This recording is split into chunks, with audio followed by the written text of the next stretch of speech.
What is going on, guys? Welcome back. Some commentary for Canadian Football 2017. I'm back in the Play Designer, and I'm trying to learn about this game a little bit. I wouldn't say this is labbing, but I'm trying to learn. I'm trying to learn how the defense is going to react to some plays, and I'm setting some things up very intentionally here.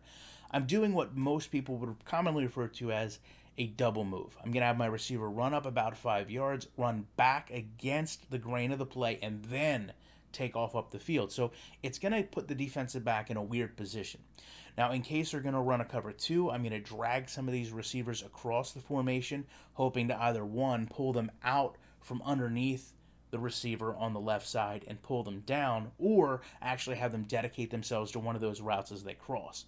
So take a look at these routes. We're going to go into the practice mode. And again, the practice mode to me is critical in the fact that if you're going to go in and do this, you need to be able to learn how the game reacts. And don't confuse learning how the game reacts to labbing or trying to exploit the game. Because you're going to see in a handful of examples here, the reactions are not always the same. But a lot of the reactions that I see when we break these down are actually rooted pretty much in simulation football. And that was refreshing for me. There's a lot of refreshing things that we're going to talk about. Does the game look the prettiest? No. Are the animation transitions as seamless as they could be? No. But is football being respected? In my opinion, yes. So this is the first time we're going to load this play up.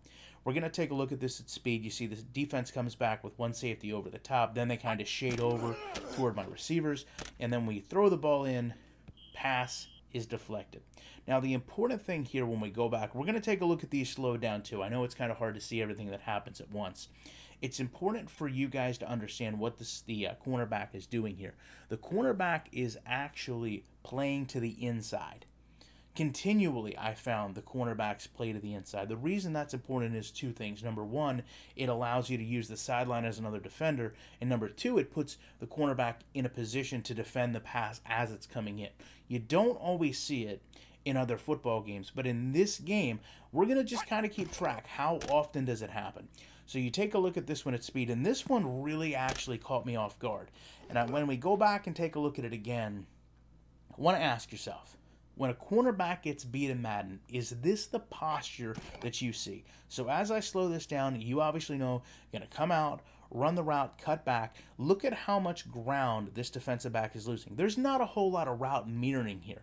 But right here is what I want you to focus on. He has given up all this ground. He's now ahead of the receiver. Watch his posture.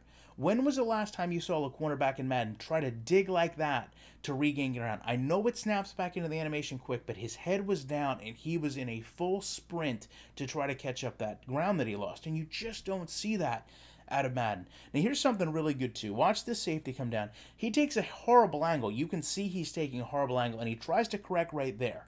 He dives and, in my opinion, very organically knocks the legs out from underneath that corner. And that's actually just bad pursuit because you're going to see in a moment there's some other players pursuing up into the end zone. Talk about Madden again. When's the last time you saw safeties pursue up into the end zone trying to run down a ball carrier? Doesn't always happen, but in real life it's something you're going to see all the time. A lot of times players will not give up on a play and will trail a player into the end zone for that matter. Now we go back, take another one at speed, and this to me, the important thing here is going to be, again, trying to understand the concept of him reacting to this route and continuing to try to play inside coverage no matter what. I mean, it's not always going to be really, really pretty, but he doesn't just straight mirror this route. He gets inside, he turns on the first route, and then now he's turning back. He's not continuing to mirror the route, but he stays inside. And that to me looks pretty seamless. It puts him again in a position where you've got the sideline back behind you. You are preventing the pass from being completed. Now here's another one I want you to think about Madden a little bit. You're going to watch this the first time at speed, and it might not register with you right away what we're going to talk about. But I think when we go back and we take a look at it a little bit slower, it's going to make a lot of sense. So think about when you throw a pass where there's two receivers or multiple defenders in the vicinity that can have an impact on it. And think about the complexity of the animations that can play out.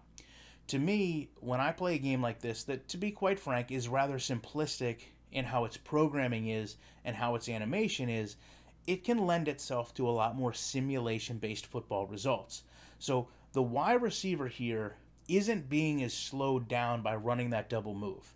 You also have defenders trailing him, and it puts this lob of a pass in a position where a lot of different players, including two receivers, can interact with him. But it only gets caught or attempted to be caught by the receiver I threw to.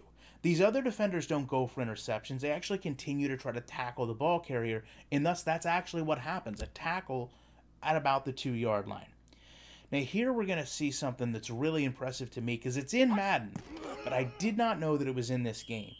And it's the realisticness of how this actually plays out when I get the roughing the passer for going low. Obviously this linebacker went low on the quarterback and tried to go for the knee. Obviously we all know that's a foul, but wait till you actually see what causes this happening. Take a look in a formation of blitz, and these are long routes, so I'm probably going to get it anyway. But watch number 47. He reacts as this player comes through the line. He tries to dive out. He misses, and I get hit. And to me, that's really, really impressive. Now, the last thing I want to talk about is maybe the most impressive thing. I'm only going to show this to you once. I'm going to let you watch this now, and then I want to go back to this route tree, and I want you to look at the X receiver here. Pay attention to what this X receiver does, because it's so impressive. I'm rolling out of the pocket. You know his route stops right there. He turns and takes off up the field because I've rolled out of the pocket. How long in Madden have you wanted to see receivers continue their route because you've scrambled out of the pocket? Now, I programmed him to stop there, but the AI had him continue on a route because he needed to get open to help his quarterback. Guys, I know it's been a long video. I know it's been a lot of breakdowns, but I appreciate you checking this out, and you guys know that I'll be back in the week with more comments.